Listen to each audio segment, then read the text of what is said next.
Во организација на Министерството за информатичко општество и администрација и на мисијата на ОПСЕ во Скопје се одржа конференција на тема политика за подобра регулатива како инструмент за зајакнување на владењето на правото. Целта на конференцијата е подобрување на правната регулатива во насока на поголемо владење на правото во државата.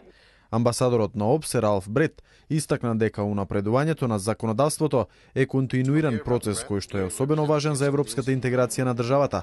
Тој нагласи дека законската регулатива треба да биде отсликување на волјата на граѓаните. Со московскиот документ се бара законодавството да биде формулирано и усвоено во отворен процес во кој што се одразува волјата на луѓето. Ние во ОПСЕ сметаме дека ова е клучно за која било демократија, а тоа е законите да се развиваат и спроведуваат преку инклузивни, транспарентни и отворени процеси. Исто така, законодавството треба да биде потребно, пропорционално, делотворно, а истовремено јасно, лесно разбирливо и лесно да се спроведува. Брет истакна дека транспарентноста, јавната дебата и вклучувањето на засегнатите страни се клучни за создавање на доброто законодавство.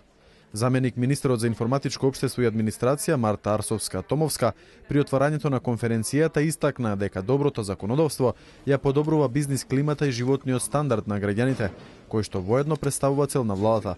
Квалитетот на законите и ефикасноста на регулаторниот систем непосредно влијае врз економскиот и демократскиот развој на државата.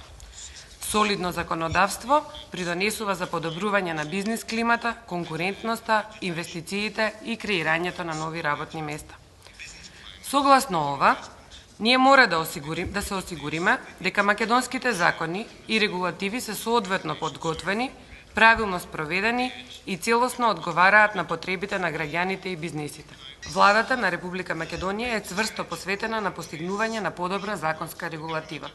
Во досегашниот период беше направено доста, основата веќе е поставена, затоа многу ни помогна Обединетото кралство, но останува многу работа која треба да ја сработиме во наредниот период.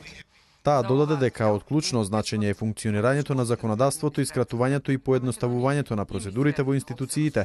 Во таа насока Арсовска-Томовска нагласи дека се спроведени низа проекти како што се формирањето на единствен национален регистар на прописи, едношалтерски систем во царината и во другите институции. Од следната година ќе почне да функционира и интернет страницата Е-демократија на која што граѓаните ќе може да даваат свое мислење и предлози во насока на подобрување на законодавството и владењето на правото.